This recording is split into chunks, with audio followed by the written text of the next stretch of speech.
Hello friends, இப்போ நம்ம என்ன பார்க்க போகிறோன்னா ஆப்டிடியூடில் ப்ராப்ளம்ஸ் அண்ட் ட்ரைன்ஸ். இதில் இம்பார்ட்டன்ட் ஃபார்முலாஸ். முதல்ல நம்ம என்ன பார்க்க போகிறோன்னா யூனிட் கன்வர்ஷன்.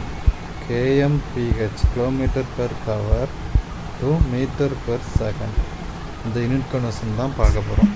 முதல்ல KMPHை நம்ம எப்படி எழுதிக்கலாம்னா 1 kilometre per hour is equal to metre per செகண்டை நம்ம ஃபஸ்ட்டு போட்டுருவோம். 1 கிலோமீட்டர்னால் எத்தனை மீட்டர்னால் 1000 மீட்டர். அது நமக்கு தெரியும். 1000 மீட்டர் டிவைடட் பை 1 ஹவர்னால்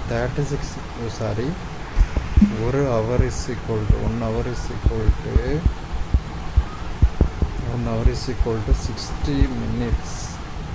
அந்த 60 minutes 1 minute is equal to 60 seconds.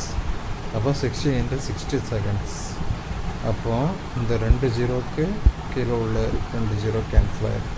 அப்போ மீதி என்ன இருக்கும்?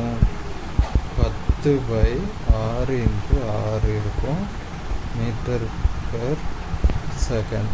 இந்த 10 ரெண்டாம் வாய்ப்பாடை வச்சு விட்டு கொடுத்தோம்னா 2 10 3 2 6.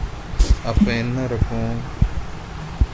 5/6 into 3 மீட்டர் பெர் செகண்ட். அப்போ 6 into 3 பெருக்கணும்னா என்ன வரும்னா 18 வரும். கீழே 18 வந்துடும்.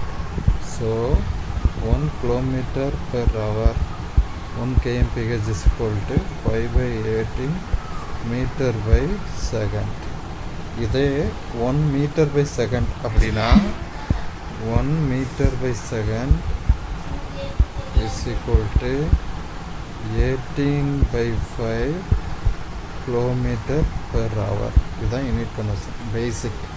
இது தெரிஞ்சால் தான் நம்ம சம் சால்வ் பண்ண முடியும்.